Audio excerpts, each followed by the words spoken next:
আপনাদের কাছে বিশেষ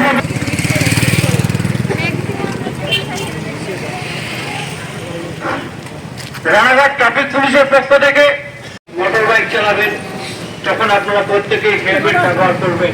চালাবার সময় অবশ্যই আপনারা হেলমেট ব্যবহার করবেন। যে সমস্ত বাচ্চারা কি হচ্ছে অ্যাওয়ারনেস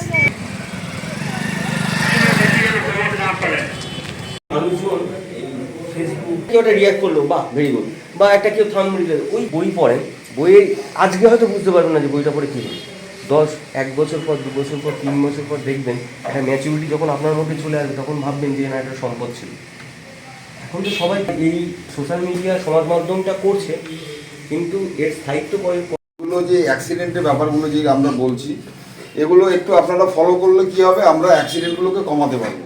অ্যাক্সিডেন্টগুলো ইদানিং দেখা যাচ্ছে যে মোটরসাইকেলে অ্যাক্সিডেন্ট, টোটোর অ্যাক্সিডেন্ট অনেকটা বেড়ে গেছে। এগুলোকে জাস্ট কমানোর জন্য ছাত্র সমাজের কাছে আমরা এসেছি, তারা একটু জাস্ট মোটিভেট হোক। তারা নিজেরা যদি মোটিভেট হয়, ওরা পাশের যারা আছে দাদা ভাই, যা আপনি যেখানে যে ইনস্টিটিউশনে পড়েন তাদেরকে একটু অ্যাওয়্যার করবেন। তাদের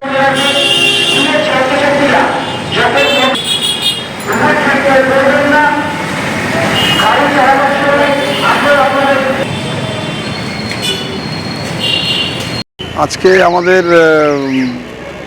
কর্মসূচি যেগুলো আমরা এখানে করলাম, সেটা যুব সমাজকে আমরা অ্যাওয়্যার করলাম ট্রাফিক রুল মানার জন্যে। আর বিশেষ করে এখন দেখা যাচ্ছে বিগত কদিনের মধ্যে মোটর বাইক অ্যাক্সিডেন্টগুলো অনেক বেশি বেড়ে হয়ে গেছে।